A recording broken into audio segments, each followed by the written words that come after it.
Caw Caw Nature Center used to be a former rice plantation. It has been transformed into a nature reserve and a wildlife refuge. Admission is $2 per person. However, if you have a gold pass, which for us was the non-resident cost was $95 for an annual pass, and that gets you pretty much everywhere in their entire park system. That also includes the beach park. So if you want to go to the beach and don't want to pay for parking, which I think is like upwards of $15, maybe more, it's a great deal. So anyway, we had the gold pass. Early morning bird walks are available for an additional fee of $9 per person. However, these are free for Gold Pass holders, up to 4 participants per Gold Pass. These bird walks are from 8:30 a.m. to 10:30 a.m. on Wednesdays and Saturdays. They are excellent, and I do highly recommend them. But I also recommend you reserve well in advance. 1 or 2 months would not be too much of do it in advance. They fill up extremely quickly. Reservations can be made online. There's a lot of wildlife to be seen here, apart from the birds, of which there are a lot of birds. We saw alligators. We also saw some lizards and a couple of snakes, but there's also plenty of insects, so it might be a good idea to bring a hat and a light long-sleeve jacket to keep them off. The gift shop sells bug spray and sunscreen. However, it's probably a good idea to bring your own, whatever you're used to, just to avoid allergies. Depending on the season, you may also see white-tailed deer and sometimes river otters and raccoons. There are over 6 miles of trails with trail-side exhibits and observation decks at Caw Caw, and there are some elevated boardwalks through the wetlands. This interpretive center used to be 18th century and 19th century rice fields, and also what's not very well known is this is one of the more important sites of the Stono Slave Rebellion of 1739. It did not happen at the rice plantation that Caw Caw's at, but it happened quite nearby. This rebellion led to legislation in 1740, South Carolina Black Codes of 1740, which further restricted the lives of enslaved people. Caw Caw has programs and information about the Stono Slave Rebellion and is open and honest about the history of the center and the region.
share with the group? 5 times as many details. Oh, as far as like receptors and like yeah.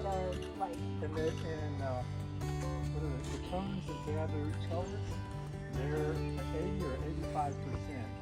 We only have 5%, so they see way much color. And of course they.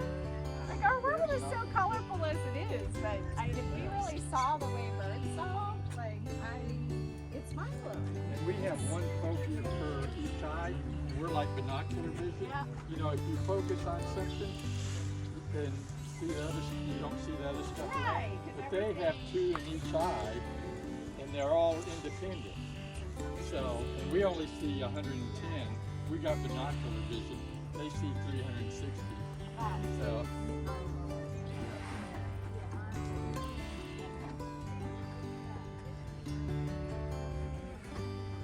Actually, 20% overlap directly.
Pretty, huh?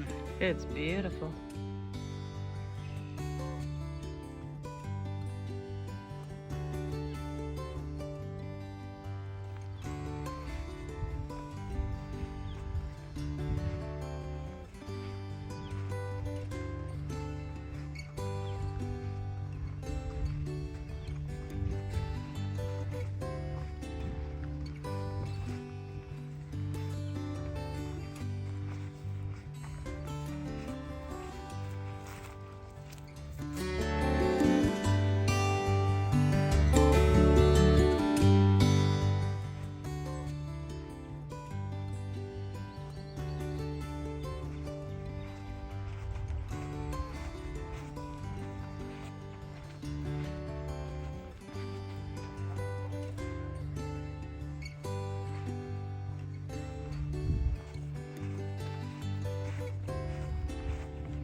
Where is it? Right up there. Point again. Right there. Thank you. Perfect.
was a bald eagle, a juvenile. Yeah. It must. I know it must be one of them.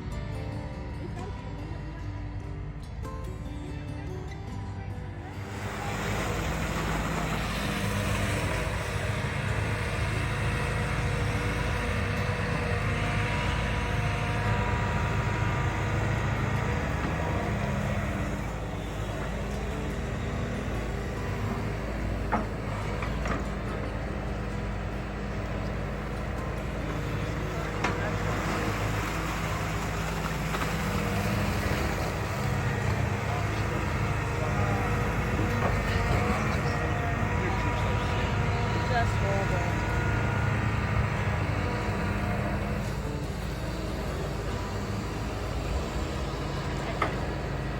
Kind of like sit right in the water, right? I think theirs are actually unguarded, to be honest with you. I don't think it's like a, I think it might be something large in a dredger I think you might be right. as opposed to something that looks like kind of based on a tank. That's just the whole thing. The whole setup is just incredible.